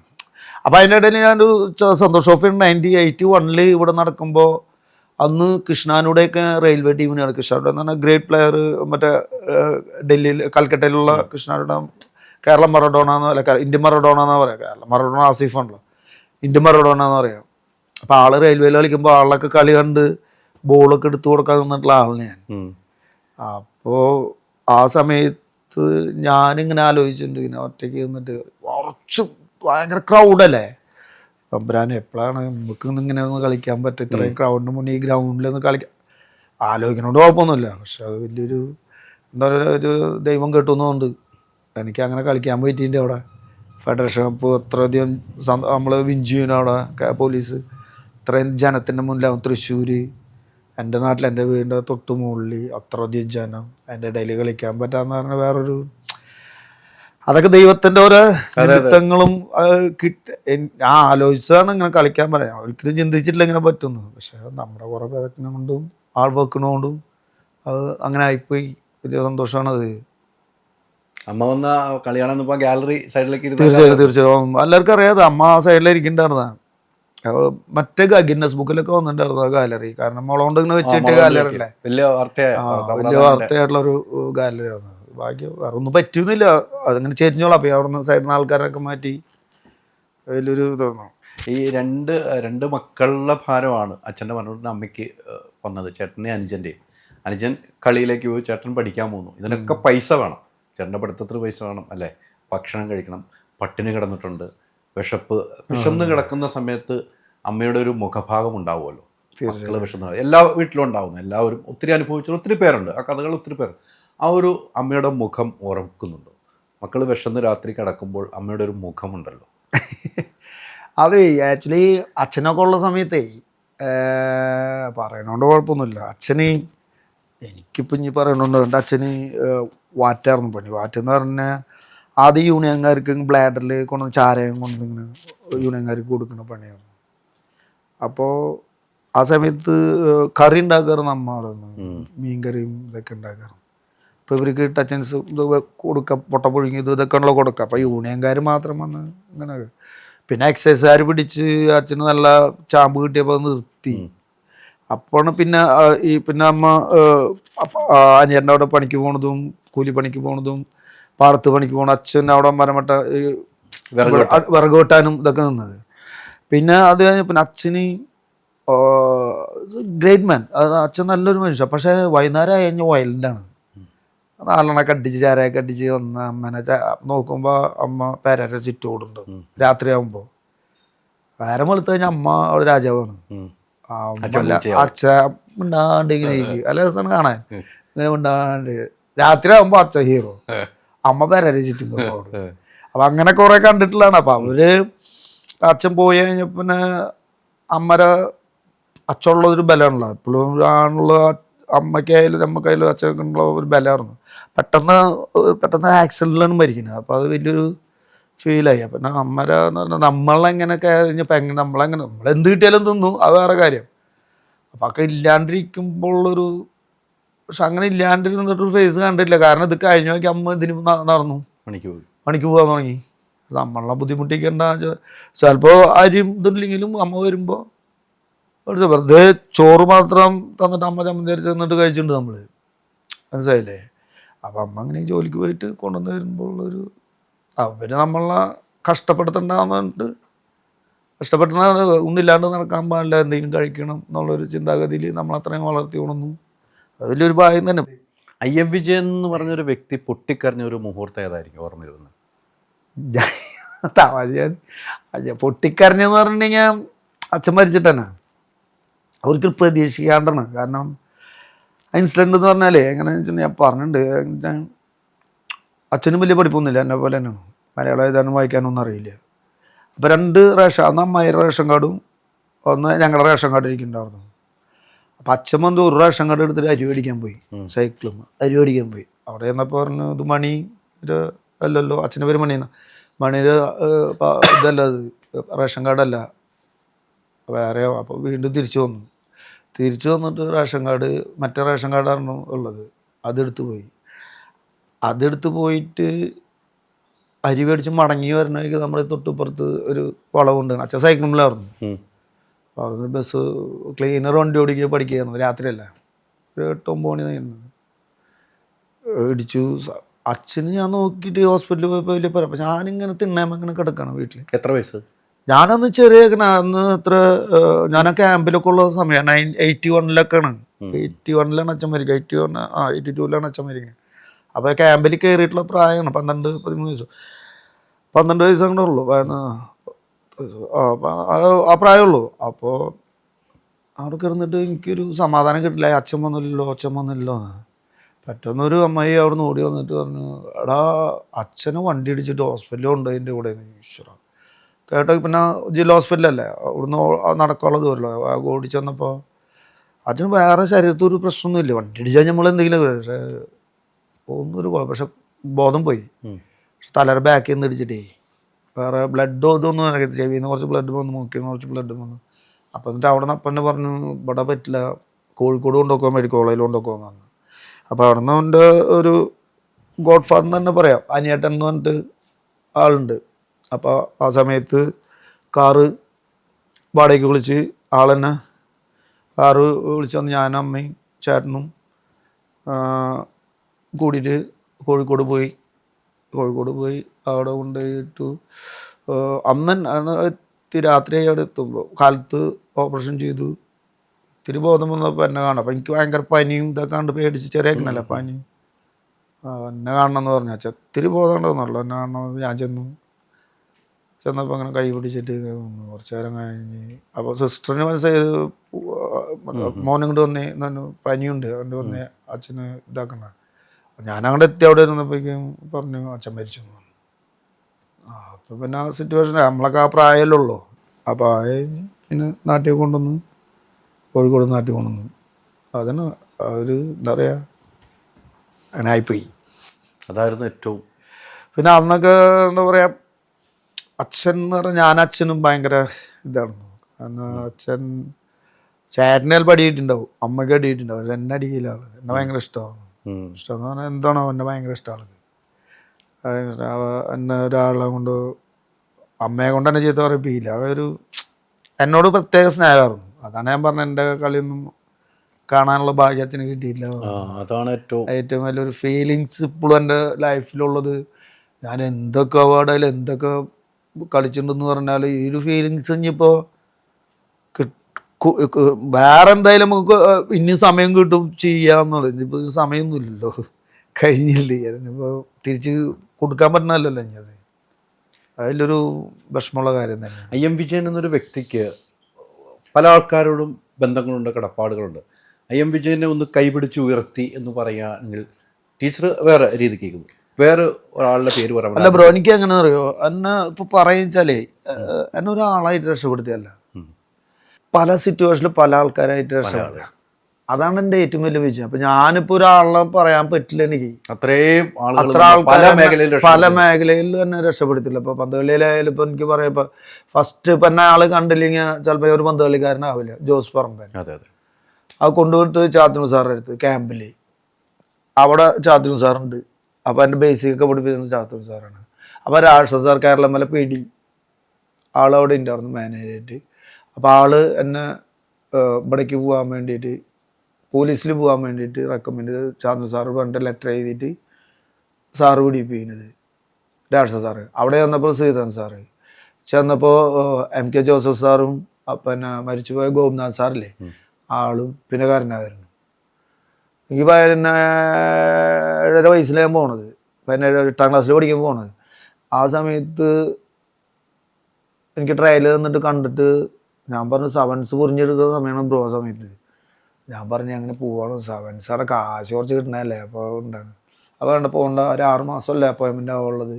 അതൊക്കെയാണ് ഒരു ടേണിംഗ് പോയിന്റ് എന്ന് പറഞ്ഞത്. 6 മാസമല്ലേ ഉള്ളൂ, അപ്പോൾ ഇവിടെ നിൽക്ക്, എൻ്റെ ശരീരമൊക്കെ ഒന്ന് റെഡിയാക്കട്ടെ. അങ്ങനെ പോലീസ് നിന്നത്. ആ നിന്നൊക്കെ എൻ്റെ വലിയൊരു അപ്പം ഞാനിങ്ങോട്ട് പോകുന്നു വെച്ചു ബ്രോ, അവർക്ക് 100,000 പ്ലേയേഴ്സ് കിട്ടും. അതാണ് എൻ്റെ ടേണിംഗ് പോയിന്റ്. അവിടെ നിന്നു. അല്ല എന്നെ വിളിക്കണം എന്നില്ല, തിരിച്ചിങ്ങോട്ട് പോകുന്നതിൻ്റെ എന്നെ വിളിക്കണം എന്നില്ല അവർക്ക്. ചിലപ്പോൾ എൻ്റെ ചാപ്റ്റർ അവിടെ ക്ലോസ് ചെയ്ത് പോയനെ. ചിലപ്പോൾ ആ വെറുതെ സെവൻസും കളിച്ച് എന്നെക്കാളും നല്ല പ്ലേയേഴ്സ് സെവൻസും കളിച്ച് അല്ല അച്ഛൻ്റെ പോലെ കൂലിപ്പണി എടുത്ത് ഞാൻ നടന്നേനെ. പക്ഷേ അവിടെ നിൽക്കാൻ പറഞ്ഞാൽ എൻ്റെ ഏറ്റവും വലിയ ഭാഗ്യം പിന്നെ നിൽക്കുന്ന ഗ്രേറ്റ് പ്ലേയേഴ്സിൻ്റെ കൂടെയാണ്. സത്യേട്ടൻ, ഷാർഫലി, പാപ്പച്ചു, കുര്യേഷ് മാത്യു, അങ്ങനത്തെ ബുള്ളറ്റ് ടീമിൻ്റെ കൂടെ നിൽക്കുക, അവരുടെ കൂടെ പ്രാക്ടീസ് ചെയ്യണേ. അവരെതിര് കളിക്കുമ്പോൾ പിന്നെ എനിക്ക് ഇന്ത്യയിലെ ഏത് ടീമിൻ്റെ പ്ലേയേഴ്സിൻ്റെ കൂടെ എതിര് കളിക്കാൻ എനിക്ക് പേടിയില്ല. 17 വയസ്സിൽ അവരെതിരെയാണ് ഞാൻ കളിക്കുന്നത്. അവർ തന്നെ ഇപ്പം ഇന്ത്യയിലെ ഏറ്റവും ടോപ്പ് പ്ലേയേഴ്സ് ആ സമയത്ത്. സത്യേട്ടനൊക്കെ മറുതൊക്കെ ഒറ്റയ്ക്ക് കളിച്ചിട്ട് വരുന്ന പറഞ്ഞാൽ ആളെ കാണാൻ നിന്ന ആളാണ് ഞാൻ. പിന്നെ അവരുടെ എതിരാണ് ഞാൻ എന്നും പ്രാക്ടീസ് ചെയ്യുന്നത്. പിന്നെ എനിക്ക് ഇന്ത്യയിലെ ഏത് പ്ലെയർ വന്ന് എനിക്കെന്താ പേടിക്കാനുള്ളത്? അതാണ് അവിടുത്തെ ഏറ്റവും വലിയ ഹൈലൈറ്റ്. പിന്നെ അവിടെ നിന്ന് അപ്പോയിൻമെൻ്റായി. പക്ഷെ ഞാൻ അവിടെ നിന്ന് ഇങ്ങോട്ട് പോകുന്നെങ്കിൽ ഞാൻ കൊളാപ്സ് ആയി പോയെന്നെ. അപ്പോൾ വലിയൊരു ഭാഗ്യം ദൈവത്തിൻ്റെ നിമിത്തം എന്നൊക്കെ പറയാൻ പറ്റുള്ളൂ അവിടെ നിൽക്കാമെന്ന് പറഞ്ഞത്. പിന്നെ അവരുടെ അതാണ് പറഞ്ഞത്, കുറേ പേര് എന്നെ സഹായിച്ചിട്ടുണ്ടെന്ന് പറഞ്ഞു. പല പറയാം, MK ജോസഫ് സാറിന് പറയാം, ആ കുഴപ്പമില്ല നീ പോയിട്ട് വന്ന് എന്ന് പറഞ്ഞാൽ തീർന്നു അവിടെ എൻ്റെ ലൈഫ് അല്ലേ? അല്ലെങ്കിൽ ഇപ്പോൾ കരുണാര പോട്ടെ എന്നാൽ പോയിട്ട് വരണമെന്നുണ്ടെങ്കിൽ തീർന്നു. പക്ഷെ അവരവിടെ നിൽക്കാൻ പറഞ്ഞാണ് എൻ്റെ ഏറ്റവും വലിയ ടേണിംഗ് പോയിന്റ്. എൻ്റെ ലൈഫ് ഇങ്ങനെ ചേഞ്ച് ആവാനുള്ള കാരണം അതാണ്. തീർച്ചയായും അല്ലെങ്കിൽ അല്ല ചിന്തിച്ച് നോക്കിയേ, നമ്മൾ കാണാത്ത പ്ലേയേഴ്സ്, നിങ്ങൾ കാണാത്ത പ്ലേയേഴ്സ് ഉണ്ട്, എത്ര പ്ലേയേഴ്സ് ഉണ്ട് എന്നെ പോലെ തന്നെ നല്ല പ്ലേയേഴ്സാണ്. അവർക്ക് ഓപ്പർച്യൂണിറ്റി കിട്ടാത്ത കാരണം കൊണ്ടാണ് വളർന്നു വരാൻ പറ്റാത്തത്. പക്ഷെ എനിക്ക് എന്ന് പറഞ്ഞാൽ കുറേ പേര് സഹായിക്കാനുണ്ടായിരുന്നു. എനിക്ക് ഒരാളുടെ പേരായിട്ട് പറയാൻ പറ്റില്ല. അപ്പോൾ ഒരാളുടെ പേര് പറഞ്ഞെങ്കിൽ മറ്റാളേക്കോ ഞാൻ നിന്നെ ശരിയാണ്. ഞാൻ ഈ കാലത്ത് ചെറുപ്പത്തിൽ ഇവിടെ കളിക്കായിരുന്നു പാലസിൽ. കളിക്കണമൊക്കെ മോഹൻലാൽമാർ എന്ന് പറഞ്ഞാൽ നമ്മുടെ പാലത്തെങ്കിൽ അങ്ങനത്തെ ജോർജ് ഏട്ടൻ, അങ്ങനത്തെ പാലേട്ടൻ എന്നൊക്കെ പറഞ്ഞാൽ പൈസക്കാർ. പിന്നെ അവർ കളി എല്ലാ കൊല്ലം അല്ല എല്ലാ ദിവസവും കാലത്ത് കളിക്കും. ഇങ്ങനെ ഇപ്പോഴൊന്നും ഇല്ലാത്തത്, നല്ല സുഖമാണ് അവരുടെ കൂടെ കളിക്കാൻ. ആ പോലീസിൽ കാരണം മുന്നേട്ടാ. അപ്പോൾ അങ്ങനെ ഇടയ്ക്ക് അങ്ങനെ ഞാനങ്ങനെ കളിയൊക്കെ ആയിട്ട് ഇങ്ങനെ നിൽക്കും. ഏട്ടനുണ്ട് കുഞ്ഞിപ്പാലെന്ന് വിളിക്കുക. അപ്പോൾ ആൾക്ക് ഞാൻ നിൽക്കണ കണ്ടാൽ അറിയാം ആ വീട്ടിലെന്തെങ്കിലും ആവശ്യം. അപ്പോൾ 10-20 രൂപ എടുത്ത് എൻ്റെ കയ്യിൽ വരും. അങ്ങനെ എത്ര വട്ടം തന്നിട്ടുണ്ടെന്ന് പറയാം ആള്. ഞാൻ പക്ഷേ ഇത് എവിടെയും പറഞ്ഞിട്ടൊന്നുമില്ല. എത്രയോ വട്ടം എത്ര കൊല്ലം അങ്ങനെ തന്നിട്ടുണ്ടെന്ന് പറയാം. ചിലരൊക്കെ ഞാൻ അറിയാം ഇവനീ പൈസ മേടിക്കാൻ വേണ്ടി നിൽക്കില്ല. പക്ഷേ ഇപ്പം നമുക്കറിയിക്ക് ഇപ്പോൾ ചെന്ന് നിന്നതിൻ്റെ വിഷമമാണോ ആ സമയത്ത് സന്തോഷമായിരുന്നു. കാരണം വീട്ടിൽ അങ്ങനത്തെ സിറ്റുവേഷനായിരുന്നു. ഇപ്പോൾ പാലാട്ട് തരണ കാശുകൊണ്ട് എനിക്ക് നല്ല ഞാനപ്പോൾ പോലീസിലും കയറിയിട്ടില്ല ആലോചിക്കുന്നു. ആ ഒരു വലിയൊരു ഉപകാരമാണ് ആൾ ചെയ്തത്. അങ്ങനെ എല്ലാവർക്കും കിട്ടണമെന്നില്ല മനസ്സിന് അല്ലേ. അപ്പോൾ അവരെങ്ങനെ കുറേ പേരുണ്ട് എനിക്ക് ഇങ്ങനെ സഹായിച്ചേരി. പിന്നെ എനിക്ക് ബൂട്ടില്ലാണ്ട് അറിയായിരിക്കും വേണം നമ്മുടെ സെൻട്രൽ യൂണിവേഴ്സിറ്റിയിലെ UP ജോണി സാറുണ്ട് പ്രൊഫസർ ആള്. ഞാൻ ബൂട്ടില്ലാണ്ട് ആദ്യം സെലക്ഷൻ ഇറങ്ങിയപ്പോൾ എനിക്ക് ഫസ്റ്റ് ബൂട്ട് മേടിച്ച് തന്ന ആളാണ്. അപ്പം അതുകൊണ്ട് ഒരാളെ രക്ഷപ്പെടുത്തിയത് എനിക്ക് പറയാൻ പറ്റില്ല. അപ്പം ഞാൻ അങ്ങനെ പറഞ്ഞു കഴിഞ്ഞാൽ അഹങ്കാരം. സമൂഹം തന്നെ കൂടെ നിന്നു. സമൂഹം തന്നെ കൂടെ നിന്നു. അത് എല്ലാവർക്കും കിട്ടുന്ന ഭാഗ്യമല്ല. അതെ, അത് നമ്മുടെ സ്വഭാവം കൊണ്ടും നമ്മുടെ ക്യാരക്ടർ കൊണ്ടും കിട്ടുന്നതാണ്. അതന്നെ ഏറ്റവും വലിയൊരു ഭാഗ്യമാണ്. ഇത്ര ആൾക്കാർ എന്നെ സപ്പോർട്ട് ചെയ്യണു എന്നൊക്കെ പറയുമ്പോൾ അതിൻ്റെ ഒക്കെ ഒരു നിമിത്തമാണ് ഇപ്പോൾ ഇവിടെ ഇങ്ങനെ വന്ന് പത്മശ്രീയൊക്കെ കിട്ടിയത്. അവരൊക്കെ പ്രാർത്ഥനയാണ്. അല്ലാണ്ടിപ്പോൾ ഞാനിപ്പോൾ ഇതിങ്ങനെ കുറെ ഇന്ത്യ കളിച്ച് അതുകൊണ്ട് കിട്ടിയൊന്നുമല്ല. കുറെ ഭാഗ്യം ഇവരൊക്കെ പ്രാർത്ഥനയാണ്. തീർച്ചയായിട്ടും അതിൽ വിശ്വസിക്കുന്ന ആളാണ് ഞാൻ. അന്ധവിശ്വാസമൊന്നുമല്ല, പക്ഷെ എനിക്ക് ഭയങ്കര വിശ്വാസമുണ്ട്. എല്ലാ ദൈവങ്ങളും വിശ്വാസമുണ്ട്. പക്ഷെ അതുകൊണ്ട് നമ്മൾ അവരെ പുച്ഛിച്ച് നടക്കേണ്ട കാര്യമൊന്നുമില്ലല്ലോ. നമുക്ക് ഇഷ്ടമാണ്. അപ്പോൾ അവരൊക്കെ പ്രാർത്ഥനയ്ക്ക് കുറെ വയസ്സായ ആൾക്കാരുടെ പ്രാർത്ഥനയൊക്കെ തന്നെയാണ് ഇതൊക്കെ ഇങ്ങനെ ആയിപ്പോയിരുന്നത്. ആദ്യം സെവൻസ് കളിക്കുന്നത് എവിടെയാണ്? ആദ്യം സെവൻസ് കളിക്കുന്നത് ഞാൻ എൻ്റെ ടീമുണ്ട് നാട്ടിലെ ഫുഡ് ലൈൻ എന്ന് പറഞ്ഞ ടീമുണ്ട്. അവരൊക്കെയാണ് ആദ്യം ഞാൻ ബൂട്ടില്ലാണ്ട് കളിക്കണത്. ഞങ്ങൾ ബൂട്ടില്ലാണ്ട് കളിക്കണം ആ സമയത്തൊക്കെ. ഞങ്ങൾ നല്ല ടീമുണ്ടായിരുന്നു ആ സമയത്ത്. ഞാനൊക്കെ ചെറിയ ചെക്കനാണ്, സ്കൂളിലൊക്കെ 5-ലൊക്കെ പഠിക്കുന്ന സമയമാണ്. ഫുഡ് ലൈൻ എന്ന് പറഞ്ഞിട്ട് ആ ടീമിനാണ് ആദ്യമായിട്ട് സെവൻസ് കളിക്കുന്നത്. പിന്നെയാണ് ഞാൻ ഷാജോ സ്പോർട്സ് പറഞ്ഞ പറമ്പൻ്റെ ടീമിന്, പിന്നെ ഞങ്ങളുടെ ജിംഖാനയ്ക്ക്, അങ്ങനെ ഞങ്ങളുടെ ടീം കളിച്ചിട്ടുണ്ട്. യൂണിറ്റി സോക്കർ ക്ലബിന് കളിച്ചിട്ടുണ്ടല്ലേ. അങ്ങനെ വിളിക്കുമ്പോൾ കാശി കളിക്കാൻ പോകാറുണ്ട്. സെലീംകുട്ടി നമ്മുടെ ആളല്ലേ. സെലീംകുട്ടി ഞാനൊക്കെ ഒരുമിച്ച് സന്തോഷം മുട്ടുപോയത് ഫസ്റ്റൊരു ചക്രക്കുട്ടിയാണ്. ഇപ്പോഴായാലും നമുക്ക് എന്ത് കാര്യം പറഞ്ഞാലും അതൊക്കെയാണ് സ്നേഹം. ഇപ്പൊ അവിടെ എവിടെ തൊടുപുഴ ഇപ്പൊ നമുക്ക് ഇവിടെ ആവശ്യമുണ്ട് ഇങ്ങനെ സെലീംകുട്ടിയെ വിളിച്ചു കഴിഞ്ഞാൽ മതി. അതൊക്കെ അതെന്താണ് നമ്മൾ അവരോട് കൊടുക്കുന്ന ആ സ്നേഹവും അത് തിരിച്ചു തരുന്നതാണ് അവർ അല്ലേ. അതൊക്കെയാണ് സെലീംകുട്ടിക്കൊക്കെ നന്നായിട്ട് അറിയാം നമ്മളെ കുറിച്ച്. ഞാൻ അവനെ ഒരുമിച്ച് സന്തോഷ് ട്രോഫി പാലക്കാടൊക്കെ കളിച്ചിട്ടുള്ളതാണ്. ത്രോ ചന്ദ്രൻ കഴിഞ്ഞ സെലീംകുട്ടിയുടെ ത്രോ ആയിരുന്നു. പിന്നെ നല്ല രസം. ഞാനെന്നൊരു ഗോൾ അടിച്ചെന്ന് അറിയാം അവൻ്റെ ത്രോയില്. മറ്റുള്ളവർക്ക് അറിയില്ല ത്രോയില് നമ്മൾ ആ രണ്ട് ഡിഫറൻറ്റ് ഇടയിൽ നിന്നാൽ മതി. സെലീംകുട്ടി ആയത് വിളിച്ചാൽ മതി, അവിടെ എറിഞ്ഞോളൂ. ഓടിക്കൊണ്ട് ഗോൾ അടിച്ചാൽ പോലെ. ഞങ്ങൾ ഒരുമിച്ച് പഠിച്ച അതല്ലേ. ഇപ്പോഴും ഒരു ഫുട്ബോളിന് വേണ്ടി ജീവിക്കാന്ന് പറയാം അല്ലേ. ഇപ്പോഴും എനിക്കറിയാം. ഞാനെപ്പോഴും ഹോട്ടലിലൊക്കെ കയറി ഭക്ഷണമല്ലേ. ഹോട്ടൽ അവിടെ ആർക്ക് ഇട്ട് കൊടുക്കുന്നു, അവിടെ നിന്ന് മുട്ടയും ചായയും കൊണ്ട് കൊടുക്കുന്നു. ഒത്തിരി കഷ്ടപ്പെട്ട് അത് അവന് വേണ്ടിയിട്ടല്ല അവൻ കഷ്ടപ്പെടുന്നത്, മറ്റുള്ള പ്ലേയേഴ്സ്. IM വിജയൻ എന്ന് പറഞ്ഞാൽ അവന് 100 നാക്കാണ്. നമ്മളങ്ങനെ അല്ല എന്നെന്നല്ല, അവന് വേണ്ടിയിട്ടൊന്നും ചെയ്യണില്ല. അവൻ ചെയ്യണമൊക്കെ ചെറിയ ഒന്നുമില്ലാത്ത പ്ലേയേഴ്സിന് എന്താ വേണ്ടേ അങ്ങോട്ട് ചോദിച്ചിട്ടുണ്ട് ചെയ്യുന്നത്. സെലീംകുട്ടി അത് വേറൊരു അതങ്ങനെയൊക്കെ എല്ലാവർക്കും കിട്ടണമെന്നില്ല. കിട്ടില്ല. അവൻ വലിയ കോടീശ്വരൻ അംബാനിയുടെ മോനൊന്നുമല്ല. അവൻ സാധാരണ ഒരാള് റോട്ടിൽ അവനെന്ത് ഒരാളുടെ ഭക്ഷണം എടുത്തില്ല അവൻ എന്തായാലും. അതെ അങ്ങനത്തെ ഒരു ക്യാരക്ടറാണ്. നമുക്ക് എൻ്റെ മാനേജറിനെ അറിയാൻ നന്നായിട്ട്. ശരി അവനും അവർ രണ്ടുപേരും ഭയങ്കര കൂട്ടാണ്. അല്ല, തൊടുപുഴ ക്ലബ്ബിൽ നിന്ന് എത്ര പേര് സന്തോഷ് ട്രോഫിക്ക് പോയി? പിന്നെ കുറെ പേരുണ്ടല്ലോ. പ്രദീപിനേക്കാളും മുന്നേ പോയിട്ടുണ്ട് ഇഷ്ടം മതി. അതെ ജസ്റ്റിൻ അവനൊക്കെ ജസ്റ്റിനെ നമ്മുടെ ക്ലബ്ബിലാലും കൊണ്ട ചേർക്കുന്നത്. അവൻ മറ്റേത് ISL കളിച്ചിട്ടുള്ളതല്ലേ. അതെ അങ്ങനെ എത്രയോ പേരുണ്ട്. സെലീംകുട്ടിയുടെ കോച്ചിങ്ങോടുകൂടി പോയവരുണ്ട്. സെലീംകുട്ടി വേറൊരു റേഞ്ച് അല്ല. അതെ ഈ ഫസ്റ്റ് സെവൻസ് കളിക്കാൻ പോയി. പിന്നെ സെവൻസിന് പോയിട്ട് പൈസ കിട്ടിയത് അവിടെ നിന്നാണ്. സെവൻസ് കളിക്കുമ്പോൾ പൈസ കിട്ടുമല്ലോ, വേറെ ക്ലബ്ബുകൾക്ക് വേണ്ടി കളിക്കാൻ പോകുമല്ലോ. അങ്ങനെ ഞങ്ങൾ ഫുഡ് ലൈനുകൾ പോകുമ്പോൾ പൈസ ഒന്നും കിട്ടില്ല. ഇറച്ചും പൊറോട്ട കിട്ടില്ല. പണ്ട് അങ്ങനെയാണ് കൂടുതലും. നമ്മുടെ ടീമല്ലേ. ആണ്ട് ഫസ്റ്റ് സെവൻസ് കളിക്കാൻ പോയിട്ട് എനിക്ക് തോന്നുന്നത് ജോയിൻ യൂത്ത് എന്ന് പറഞ്ഞില്ലേ പാലാട്ടിന് വരെ ഇതൊക്കെ ഇല്ലേ. അപ്പോൾ ആ പരയിൽ കളിക്കാൻ പോയപ്പോൾ എനിക്കെന്താ 20 രൂപ അങ്ങോട്ടാണ് തന്ന. അവരാ ടീമിൻ്റെ കൂടെ അവരൊക്കെ അന്ന് ഉഗ്ര ടീമുണ്ട്. അപ്പോൾ അവരങ്ങോട്ട് പോകുമ്പോൾ അപ്പോൾ ഭക്ഷണമൊക്കെ മേടിച്ച് വരും. അതിന് വീട്ടിൽ പോകുമ്പോൾ പിന്നെ എന്തെങ്കിലും കൊടുക്കണ്ടേ വെച്ചിട്ട് അങ്ങനെ തന്നിട്ടുണ്ട്. അത് അവിടുന്ന് തന്നെ ജോയിയും എന്ന് പറഞ്ഞാൽ പഴയ ക്ലബ്ബുണ്ട്, അവിടെ നിന്ന് കിട്ടിയിട്ടുള്ളൂ. IM വിജയനെ തിരിച്ചറിഞ്ഞ കാലഘട്ടം ഉണ്ടല്ലോ. ആദ്യം IM വിജയൻ എന്ന് പറഞ്ഞ ആൾ സൗണ്ട്സ് കളിക്കാൻ വേണ്ടി, പിന്നെ അവിടെ നിന്ന് ഓഡിയൻസ് പ്രേക്ഷകർ നിന്ന് പൊക്കിയെടുത്തുകൊണ്ട് ഒരു മുഹൂർത്തം എവിടെയാണ്? ആദ്യത്തെ അതൊക്കെ ഓർമ്മയ്ക്ക് പോയി. ഇല്ല, അതൊക്കെ ഞാൻ IM വിജയൻ ആയത് ചിലപ്പോൾ സന്തോഷ് ട്രോഫി 18 വയസ്സിൽ സന്തോഷ് ട്രോഫി കളിച്ച് ഫസ്റ്റ് സെവൻസ് അല്ല സോറി സന്തോഷ് ട്രോഫി കളിക്കുന്ന കൊല്ലത്താണ് ഞാൻ. 87 ആ സമയത്ത് അന്ന് 18 വയസ്സ് അപ്പോയിൻമെൻ്റ് ആയ 87 അപ്പോയിൻമെൻ്റ് ആയി 87, 88 ആ സമയത്താണ് സന്തോഷ് ട്രോഫി. ആ കൊല്ലാണ് ഞാൻ സന്തോഷ് ട്രോഫി ആദ്യമായിട്ട് കളിക്കുന്നത്. 18 വയസ്സിൽ ടീമിലെ ബേബി ആയിരുന്നു. അന്നാണ് ഞാൻ കാശ്മീരിൻ്റെ എതിര് പാപ്പച്ചൻ്റെ ഒരു നല്ലൊരു ക്രോസിലും ഹെഡ് ചെയ്ത് ഗോൾ അടിക്കുന്നത്. അപ്പോഴാണ് ഇങ്ങനെ വിജയൻ എന്ന് പറഞ്ഞാൽ പിന്നെ പേരിലുള്ള IM എന്നുള്ളത് വന്നത് അപ്പോഴാണ് തോന്നുന്നത്, അറിയാൻ തുടങ്ങിയത്. എനിക്ക് തോന്നുന്നത് അതാണ്. അല്ല കേരള പോലീസ് കളിക്കുമ്പോൾ അങ്ങനെ കേരള പോലീസുകാർ കുറേ ടൂർണമെൻറ്റ് കളിച്ചിട്ടുണ്ടെന്നുള്ളൂ. അപ്പോൾ വിജയൻ എന്ന് പറയുമ്പോൾ ഇത് പക്ഷേ സന്തോഷ് ട്രോഫി എന്ന് പറഞ്ഞാൽ വേറൊരു റേഞ്ച്. അത് ആ കൊല്ലം ഞങ്ങൾ ഫൈനലിൽ എത്തുകയും ചെയ്തു. മണി സാറെ ട്രോഫി എടുത്തു കഴിഞ്ഞിട്ട് പിന്നെ ഫൈനലിൽ എത്തുന്നത് ആ കൊല്ലാണ്. അപ്പം നമ്മൾ വിൻ ചെയ്യുന്നൊക്കെ വെച്ചാൽ നമ്മൾ ഇവരെ അടുത്ത് തോറ്റു, പഞ്ചാബിൻ്റെ അടുത്ത് ടൈ ബ്രേക്കിൽ തോറ്റു കൊല്ലത്ത് വെച്ചിട്ട്. അപ്പോഴൊക്കെയാണ് റെഡിക്ക് ഇങ്ങനെ IM വിജയൻ്റെ ഒരു പോക്കാണ്. ബോളുമായിട്ട് ഒരു എവിടെ അന്ന് ഹൈറ്റുകൾ കുറവ്, ചെറിയൊരു ചെറുക്കൻ നുളഞ്ഞു കയറി അങ്ങ് പൊക്കോളൂ എന്നാണ് പറയുന്നത്. ആ ഒരു പോക്കൊരു വലിയ എക്സ്പ്രസ് പോണ പോലെയാണ്. ഞാനെങ്ങനെ പറയാ, കണ്ടേരിക്കല്ലേ പറയാ, നമുക്ക് കണ്ട ഫീലാണ്. കാലുകളിലെ ഒരു സ്പീഡ്, ഭാഗ്യം അല്ലേ, ദൈവം തന്ന ആ രീതിക്ക് ഒരു യാത്രയായിരുന്നു. ഒരു ഓട്ടമാണല്ലോ ഏറ്റവും. ഞാൻ ഒത്തിരി കളികൾ കണ്ടിട്ടുള്ള എൻ്റെ മനസ്സിൽ ഇപ്പോഴും അങ്ങനെ കിടക്കുന്നുണ്ട്. ആ ഒരു ചരിഞ്ഞൊരു പോക്കുണ്ട്. വലിയൊരു ഭാഗ്യം. അത് ദൈവം തന്ന ഒരു ഗോഡ് ഗിഫ്റ്റ് എന്നൊക്കെ വേണമെങ്കിൽ പറയാം. പിന്നെ കുറേ പ്രാക്ടീസ് ചെയ്ത് കിട്ടിയിട്ടുള്ള ഇതൊക്കെയാണ്. അതൊക്കെ വലിയൊരു ഭാഗ്യം തന്നെ. പിന്നെ ഈ വേറെ കാര്യമുണ്ട് ബ്രോ, ഈ പത്മശ്രീ കിട്ടാൻ വേണ്ടി എന്തോരം കണ്ട് നടന്നിട്ടുണ്ട് ഞാൻ.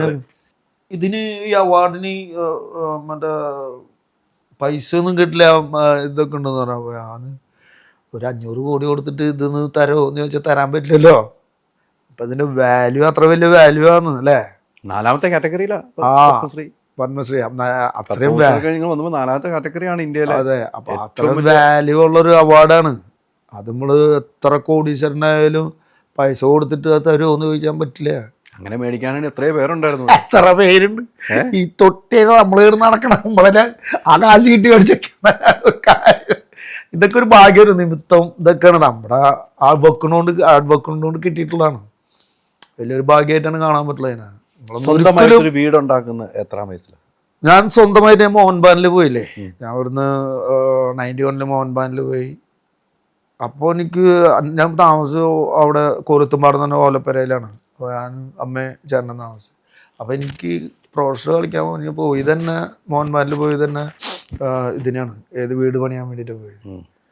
അന്ന് സ്ഥലം മേടിച്ച് കൊടുക്കുക. സ്ഥലം മേടിച്ച് ഞാൻ ഈ സ്ഥലം ഇപ്പോൾ ഇരിക്കുന്ന സ്ഥലം മേടിച്ച് അത് ഫ്രീസ് ചെയ്ത സ്ഥലമായിരുന്നു മേടിച്ചത്. ഗവൺമെൻറ് ഫ്രീസ് പാടല്ലായിരുന്നു, ഫ്രീസ് ചെയ്തിട്ട് വീടൊന്നും പണിയാൻ പാടില്ല. ഭാഗ്യം ഇവിടെ ഗുരുജി അവിടെ ഇരിക്കുന്നുണ്ടായിരുന്നു, കരുണാകരൻ സാറ്. പറഞ്ഞു സാറ് ഞാൻ തിരിച്ചു തന്നു. വീണ്ടും 91 പോയി 92 തിരിച്ചു തന്നു. തിരിച്ചു തന്നു സാറേ. ഞാൻ മേടിച്ച് കയ്യിൽ കാശിലാണ് മോഹൻബാനിൽ പോയിട്ട് ഈ സ്ഥലം മേടിച്ച് കിട്ടിയ കാശിന് ഫ്രീസ് ചെയ്തിട്ട് അതപ്പോൾ തന്നെ റെഡിയാക്കിയ ആള്. അതാണ് 1 man ഷോ എന്ന് പറഞ്ഞത്. ഫ്രീസ് ചെയ്ത സ്ഥലം പിന്നെയാണ് ഈ വീടുകളൊക്കെ ഇവിടെ വന്നത്. അത് വലിയൊരു ഭാഗ്യമല്ലേ. പൈസ ഇല്ലാത്തപ്പോ നിൽക്കുന്ന ആളാണ് ഏറ്റവും നല്ല ഒരു ജോഡി എന്ന് പറഞ്ഞത്. പൈസ ഉള്ളപ്പോൾ ആർക്കും എങ്ങനെ വേണേ നിൽക്കാം. IM വിജയനിൽ പ്രണയിക്കാൻ ആൽബം പ്രണയം തോന്നുന്നത് എങ്ങനെയാണ്? ഭംഗി തന്നെ